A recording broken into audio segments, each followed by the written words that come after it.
그러면 오늘은, 저도 감사 인사. 사실은 비가 와서 여기 올 때, 주중에 이 휴일에 비까지 오는데, 한 며칠이나 올까? 저야 집이 좀 가까우니까, 그리고 오늘 또 말씀을 전해야 되니까 오는 게 어렵진 않은데, 제가 만약에 집에 있었으면 나오기 싫었을 것 같아요. 그 핑계만 있으면 집에 있고 싶었을 텐데, 뭐 웬걸 와보니까, 여기 이렇게 사람이 많을 줄이야. 10여 명이 계십니다. 감사하고요. 그래서 기운이 많이 납니다. 오늘 이제 지난번에 이어서 두 번째 시간이에요. 성경 공부를 진행할 때 우리가 습관적으로 진행했던 부분도 있고 어떤 부분은 너무 오랜만에 하는 거라 가물가물합니다. 이번에 한번 공부를 좀 깊게 해보고자 하는데요. 두 번째 시간입니다. 우리가 성경 공부를 할 때 8편의 공부를 보통 하지요. 그래서 예수님의 실존, 지난번에 우리 다뤘고요. 그 다음에 예수님의 성품, 지금 하울링이 제 귀에 들리는 거 보니까 여기선 꺼주세요. 다 그런 거죠? 세 번째가 예수님의 부활, 그리고 말씀 제자도 빛과 어둠, 십자가, 교회까지 갑니다. 지난번에 이 두 개를 이제 지난번에 하나, 오늘 이제 두 번째를 하는 거죠. 잠깐 복습을 해보면 예수님의 실존에 대해서 공부를 하셨어요. 그때 뭐 히라버도 나오고 여러 가지 말들이 나오면서 조금 헷갈리셨을 수도 있는데 한번 정리를 해보면 이렇습니다. 우리가 흔히 이제 인류의 4대 종교라고 부르는 게 있죠. 기독교, 불교, 그래서 유교도 종교라고 할 수 있는지는 잘 모르겠지만 한 쳐줍시다. 그 다음에 이슬람까지 이렇게 보면 다들 경전을 가지고 있는데요. 이 경전을 가진 종교들 중에 역사성을 강조하는 건 적어도 제가 알기로는 기독교밖에 없습니다. 예를 들면 오늘 또 마침 초파일이니까 부처님 얘기를 하면 불경을 제가 읽어볼 기회가 많지가 않았어요. 한두 구절을 볼 수는 있었는데 주로 가르침이 부처님의 말씀은 이러합니다 인 거지 언제 어디서 어떤 일이 있었습니다 와 같은 이야기는 거의 없다는 거죠. 그 유교도 마찬가지입니다. 공자님의 이야기를 후대에 암기하고 있던 제자들이 이쯤에서 한번 정리해야 돼서 정리를 했을 뿐 역사적인 사건을 다루는 건 많지 않습니다. 쿠란의 경우도 크게 다르지 않다 그래요. 그래서 기독교의 성경은 유독 몇 년도 어디에서와 같은 역사적 사실을 근간에 두고 있다는 점이 독특한 부분이죠. 그래서 사람들은 연구를 할 수 있습니다. 이 말이 사실인가? 역사적 사실부터 거짓말이면 사실은 그 내용 자체를 다 부정할 수 있는 그런 면에서 성경은 사실은 리스크를 안고 쓴 겁니다. 이게 사실이 아니면 부정당할 수도 있는데도 불구하고 쓴 거죠. 그만큼 자신이 있었다는 얘기입니다. 그리고 성경은 독특하게도 예수님의 신성에 대해서도 언급을 하죠. 즉, 요한복음을 보시면 말씀이 계셨고 하나님과 함께 계셨는데 그분이 곧 말씀이셨어 라고 하면서 예수님이 신의 존재임을 바로 드러냅니다. 그런데 다른 종교들은 어떨까요? 이런 주장을 한번 잘못하면 전체가 흔들릴 수 있잖아요. 그래서 한 번은 그 부처님의 제자가 물어봤나 보죠. 그랬더니 이렇게 얘기를 하셨다는 기록이 있어요. 사람의 일도 내가 다 모르는 것을 귀신의 일을 내가 어찌 논하랴. 본인도 한계가 있음을 인정하신 거예요. 그런데 이제 후대에 들어서 우리는 이제 종교화된 거죠. 이런 이야기들을 듣고 나면 우리가 알고 있는 기독교가 우리가 믿기 때문에 뿐만 아니라 보편적으로 검증받을 수 있는 내용을 담고 있구나라는 것이 그만큼 더 신뢰를 받게 해줍니다. 오늘은 두 번째 공부입니다. 예수님의 성품. 준비하면서 좀 힘들었어요. 왜냐하면 심화하는 거잖아요. 알고 있는 내용들을 좀 더 깊이 다루려는데 1편은 뭔가 예수님의 실존이니까 증거를 넣으면 돼요. 그런데 성품을 다루려는데 증거가 들어갈 게 없는 거예요.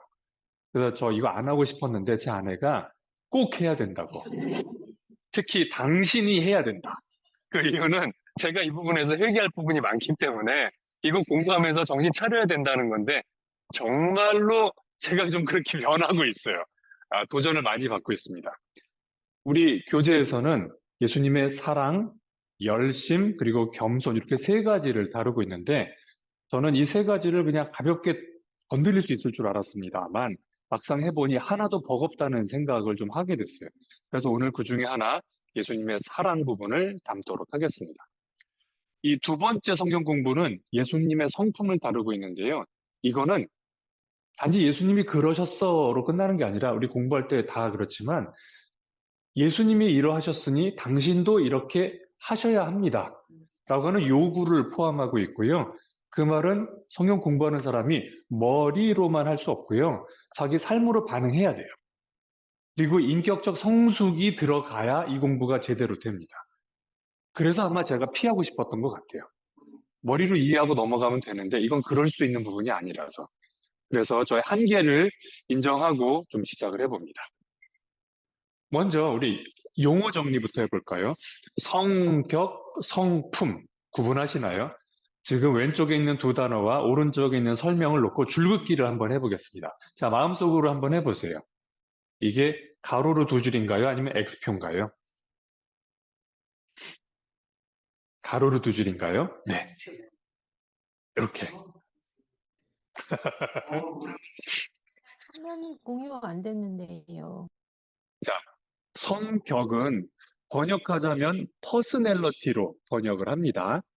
그리고 흔히 MBTI라는 게 굉장히 유명하죠. 거기서도 보면 이 TI의 타입 인디케이터라는 말로 끝나요. 그러니까 유형을 검사하는 겁니다. 성격은 좋고 나쁘다는 개념보다 서로 다르기 때문에 유형이 어떠한지 확인한다를 중심으로 다루고 있어요. 그러니까 성격이 다른 것을 두고 비난하거나 또는 뭐 폄하할 수 없는 거죠. 그런데 성품은 좀 얘기가 다릅니다. 영어로 번역하면 뭘까요? 캐릭터예요. 그 캐릭터는 우리 영화에서도 캐릭터가 있잖아요. 아, 저건 좋은 캐릭터야, 나쁜 캐릭터야 하듯이 캐릭터는 좋고 나쁜 게 있고 좋은 것이 있고 부족한 것이 있습니다. 그렇다면 우리가 배우는 성경 공부는 예수님의 성격을 공부할까요? 성품을 공부하는 걸까요? 네. 한글에는 교재는 성격으로 되어 있습니다만 그 내용을 보면 성품이 맞죠. 그리고 성숙해진 사람만이 보일 수 있는 모습들을 다루고 있습니다. 흥미롭게도 이 성령의 열매, 우리가 다른 공부할 때 배우게 되죠. 갈라디아서 5장 22절을 보면 성령의 열매를 9개를 화면 다루는데 공유해 주세요.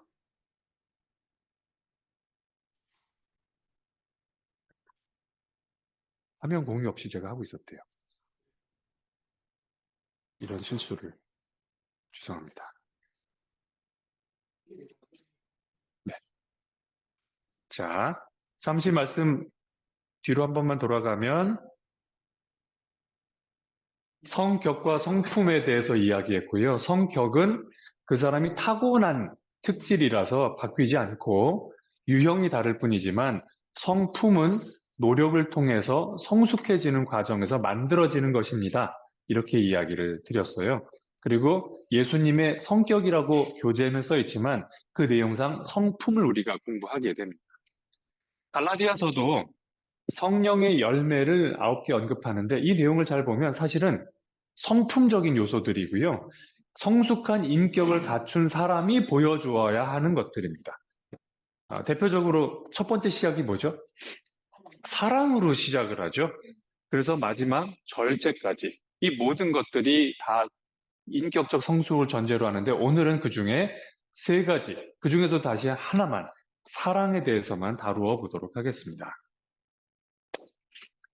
요한복음 13장 이야기가 나오죠. 괜찮으시면 여기 있는 분들이 읽어주실 수 있을까요? 자, 6월절 시작.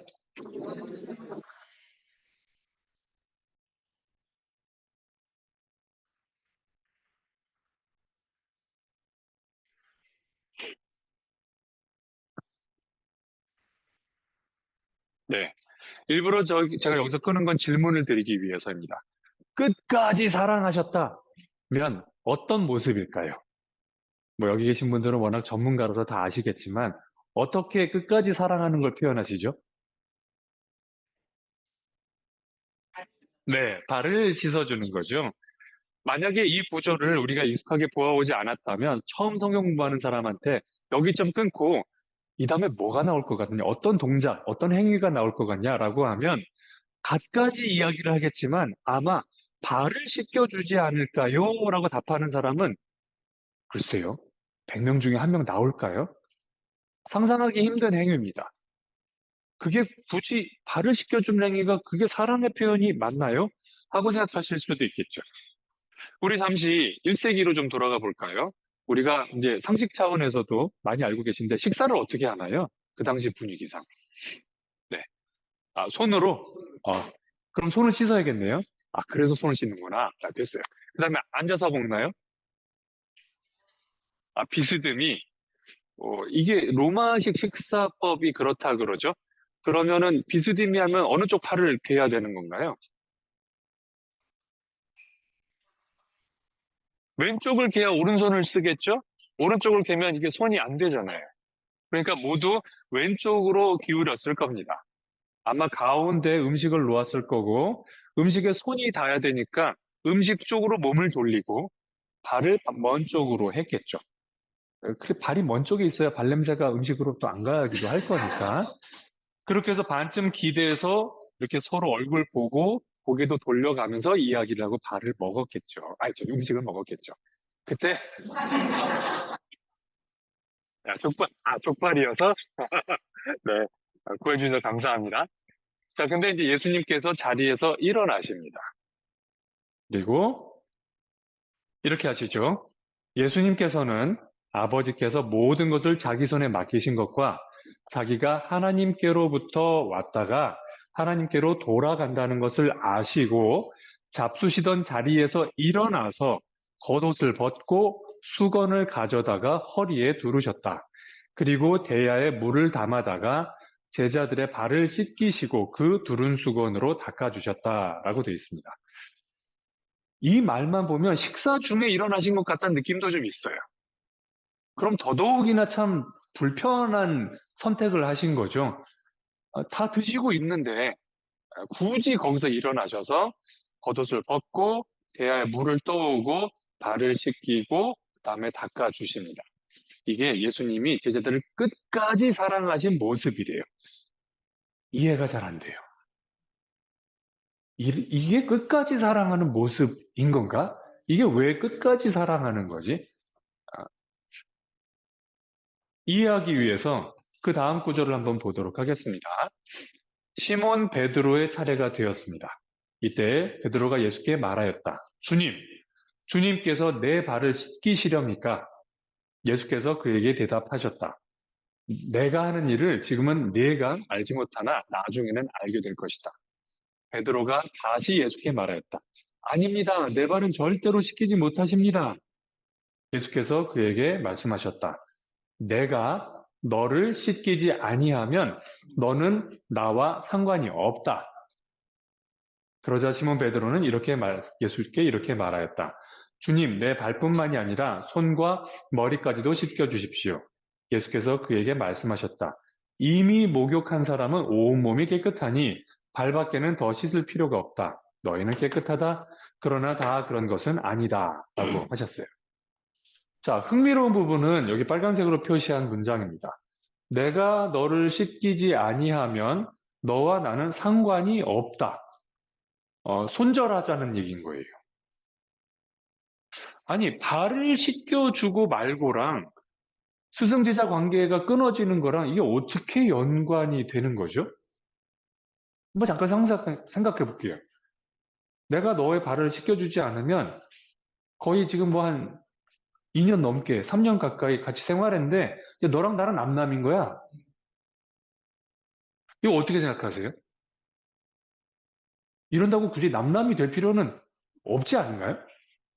그동안 쌓아온 정도 있는데. 아니, 그리고 솔직히 반대로 해야죠. 제자가 일어나서 예수님의 발을 씻겨야지. 그 정도도 안 하면 너랑 나랑 스승 제자도 아니야. 이렇게 해야 이게 말이 되는 건데 지금 반대로 하고 계세요. 과연 이게 그냥 단순히 발 씻기는 문제가 아니었던 것 같습니다. 그럼 뭘까요? 자, 이날 이후로 이제 예수님은 죽음을 준비하시고 그 죽음의 의미는 우리가 다 알고 있습니다. 예수님이 돌아가심으로써 무슨 일이 벌어져요? 예수님이 부활을 하실 수 있게 되죠. 예수님이 부활하시면서 기억하시겠지만 예수님이 돌아가실 때 성전에 무슨 일이 생기나요? 네, 땅이 흔들리고 휘장이 찢기죠. 휘장이 찢기는 걸 여러분은 뭐라고 이해하세요?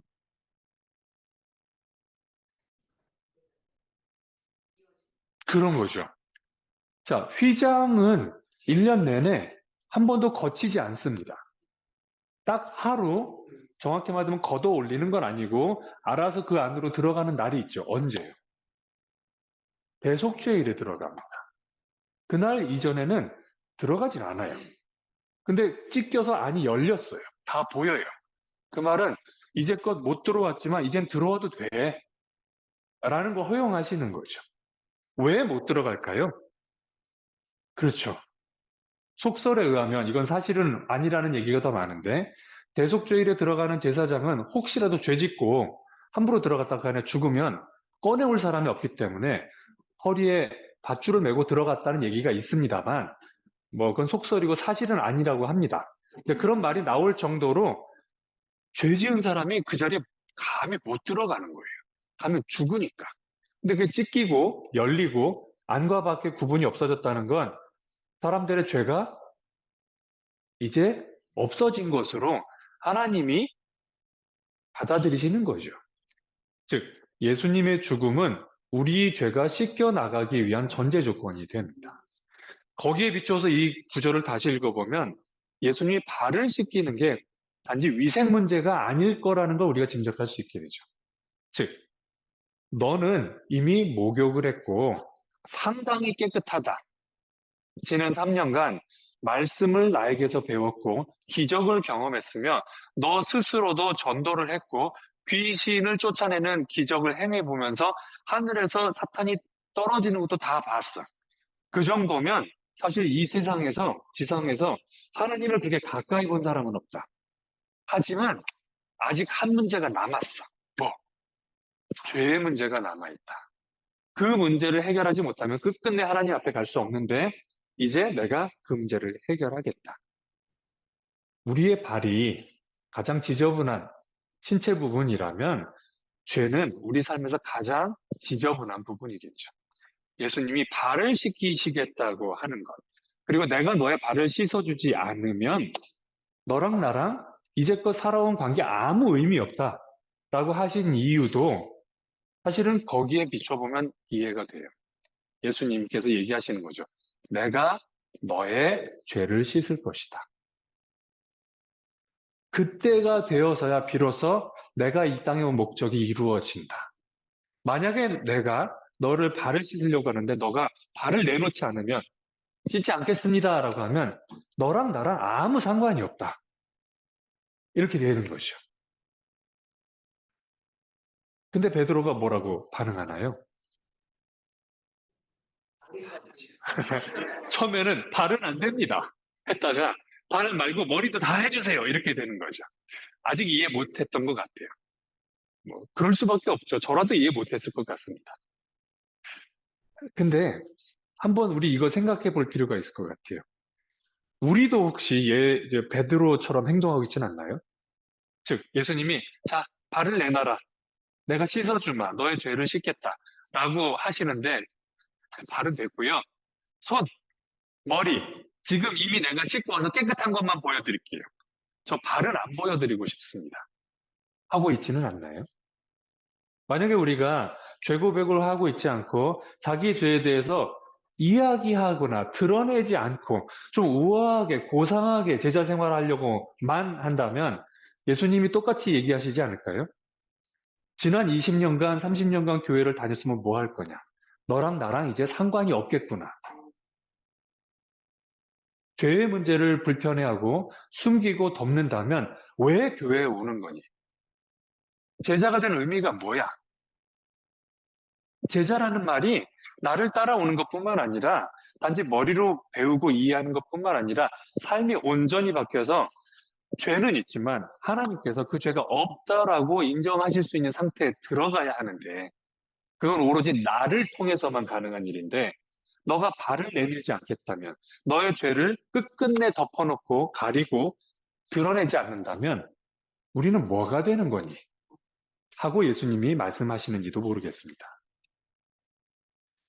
사실 우리 모두는 그리고 개개인을 떠나서 우리 인류 전체의 문제일지도 모르겠어요. 우리는 사회생활을 합니다. 그러다 보니까 좀 우아하게 보이고 싶어요. 구차하게 이런 모습까지 보이고 싶지 않아. 그래서 얘기 안 하고 넘어가고 싶은 게 너무 많아요. 하나님을 섬겨온 이스라엘 백성들이라고 안 그랬을까요? 오죽했으면 하나님께서 죄고백을 너무 안 해서 그런 건지 모르겠으나 1년에 한 번은 모두 나와서 죄고백하라 라고 날도 지정하시죠. 그게 대속죄의 일이죠. 하지만 각각 개개인으로서는 그 능력이 안 되니 제사장을 통해서 나에게 오라 이렇게 이야기하셨습니다. 그런데 신약 시대에는 그 역할이 우리 모두에게 넘어오죠. 자, 베드로전서에서 뭐라 그럽니까? 왕 같은 제사장이라고 우리를 불러주시잖아요. 그렇다면 우리 자신은 서로 서로에게 이런 역할을 할 수 있죠. 당신이 하나님을 만나러 갈 때 필요하면 내가 제사장으로 옆에서 도와주겠습니다. 나를 통해서 내가 죄사함을 줄 수는 없지만 내게 죄를 고백할 수 있다면, 그런 겸손함이 있다면 하나님께서 그것을 불쌍히 여기고 안타까워하시면서 용서해 주지 않으실까요? 반대로 제가 죄 고백할 때 들어주십시오. 우리가 한동안 교회에서 조금은 서로 관여 안 하는 문화가 좀 만들어지고, 굳이 내가 얘기 안 하면 먼저 와서 묻는 사람도 별로 없어지고, 그거 묻기라도 하면 왜 이래요? 이거 프라이버시인데? 약간 이런 분위기. 어느 정도 프라이버시 이슈가 있기는 합니다만, 우리가 프라이버시를 염려하고 그럴 것 같으면 굳이 이 교회에 나올 이유가 있을까요? 그리고 아니, 세상의 교회도 많은데 굳이 제자라는 이름을 달고 여기서 생활할 필요가 있을까요? 그럴 것 같으면 세상에 얼마나 교회가 많고 더 우아하고 멋있게 하는 데들이 많은데, 거듭해서 느끼지만, 제자 생활하면서 느끼지만, 하나님께서 우리를 볼 때 이런 생각하실 것 같아요. 제 개인 경험 좀 나눠 드릴게요. 예전에 저희 아들이 아주 어렸을 때 놀다가 다친 적이 있어요. 집 안에서. 근데 흥미로웠던 건, 얘가 방에서 화장실을 들어갔다 방으로 왔다 갔다 이렇게 해요. 그래서 뭘 하나? 이러고 가봤는데, 그때 약간 다쳤는지 피가 좀 났어요. 근데 얘가 엄마 아빠한테 피 나는 모습을 안 보여주고 이걸 닦으려고 화장실에 왔다 갔다 한 거였어요. 그 어린 마음에도 놀다가 다쳐서 피 나면 엄마 아파 이렇게 하기보다 혼나면 안 된다 라는 생각을 어떻게 했나 봐요. 또 집 딴에는 닦는다고 닦았는데 그게 닦아지나? 찢어서 피가 나오는데. 어쩌면 하나님이 우리를 보실 때 그렇게 생각하지 않으실까요? 야, 너 지금 다쳐가지고 찢어졌는데 거기서 뭐 하는 거야? 근데 우리 어쩌면 이렇게 행동하는지도 몰라요. 다쳐서 여기 피가 나네. 신고는 해야 되겠고 119에. 이렇게 추한 모습으로 할 수 없으니까 야, 일단 물티슈 줘봐. 닦고 나서 신고하자. 이렇게 닦고 우아하게 좀 이 정도면 신고해도 될 법한데 하고 신고할 수 있어요? 뭐 웃긴 얘기잖아요. 지금 피가 계속 흐르는데. 어쩌면 하나님께서는 야, 우아할 필요 없어. 너 죄인이고 다친 거 다 알아. 그래서 내가 갔잖아. 근데 왜 자꾸 발을 뒤로 빼는 거야? 라고 하고 계신지도 모르겠습니다. 사실 이 이야기 하기가 힘든 게 제가 그러고 있으니까 이 성경 말씀 준비하는 게 너무 힘든 거예요. 근데 우리가 이 부분에서 바뀌지 않으면 이 교회는 희망이 없고 우리 사회도 희망이 없습니다. 우리가 희망이 없는데 누구를 데려가서 성경 공부를 하겠어요? 아무 의미 없죠. 그죠? 그래서 우리 다시 돌아가셨으면 좋겠습니다. 이 구절 하나가 예수님을 아직 모르는 사람에게만 가르쳐주는 구절이 아니라 사실 제일 먼저 우리 자신한테 해야 되죠. 예수님, 이게 제 발입니다. 지저분하고 터지고 피 흘리고 부러지고 그랬습니다. 예수님은 고쳐주실 수 있죠? 그러니까 좀 고쳐주세요. 여기에는 뭐 체면도 없고 어디 가서 우아할 필요도 없는 거죠. 오늘은 그래서 이야기는 짧게 하고요. 우리 서로 이야기하는 시간을 좀 더 가졌으면 하는 바람으로 질문을 준비를 했습니다. 이렇게 온라인으로 접속하신 분은 바로 옆에 죄고백을 바로 할 수 있는 상황이 아닐 수도 있고요. 또 여기 계신 분들도 약간 열린 공간이라 조심스러울 수 있습니다. 그래서 지금 당장 죄고백을 하십시다라고 하는 게 아니라 이 질문에 한번 먼저 답해보는 시간이 있었으면 좋겠어요. 첫 번째, 죄고백을 마지막으로 하신 건 언제인가요? 우리 교회가 한동안 너무너무 죄고백이 부족했기 때문에 우리가 참회의 날을 한번 가진 적이 있었죠. 아실지 모르겠지만 한국의 카톨릭 교회도 그런 날들이 있습니다. 1년에 2번. 그래서 부활절 전에 4주, 성탄절 전에 40일 이렇게 해서 고해성사 하라고 합니다. 왜냐하면 그렇게라도 나를 안정해주면 안 오니까요. 근데 어쩌면 우리도 지금 약간 그렇게 가고 있는 것 같아요. 날 정해서 하지 않으면 먼저 찾아가지 않는 거죠. 근데 과연 우리가 언제 마지막이었는지 한번 돌아봤으면 좋겠고, 또 누구한테 그런 말을 할 수 있나 한번 생각해 봤으면 좋겠습니다. 이게 죄고백이라는 게 듣는 사람에 대한 신뢰가 없으면 못하는 거잖아요. 그죠? 달리 표현해 보면 내가 신뢰할 만한 친구가 이 교회에 있는가라는 질문으로 돌아가게 됩니다. 만약에 이 교회에 신뢰할 만한 친구가 없다? 그럼 우리 처음에 우리 환영하면서 했던 그 얘기랑 연결이 되죠. 우리가 서로 사랑하는 모습을 보고 세상 사람들이 우리가 제자라는 걸 알을 수 있는데, 우리가 서로 사랑하고 신뢰하지 않는다면, 그걸 사람들이 볼 수 없다면 여기에 무슨 제자가 있다고 할 수 있겠어요. 그래서 두 번째, 나는 죄고백할 수 있는 동료 지체가 있는지 한번 생각해 보셨으면 좋겠습니다. 그리고 더 근본적일 수도 있고 좀 종합적인 얘기일 수도 있는데, 혹시 우리 교회에 죄고백이라는 주제가 예전만큼 자연스럽고 익숙한 주제인지, 아니면 매우 어색한 주제가 되어버린 건 아닌지 한번 돌아보면서 무엇을 해야 될까 개인적으로 결심하시는 시간을 가지셨으면 좋겠습니다. 준비된 말씀은 여기까지였습니다. 고맙습니다.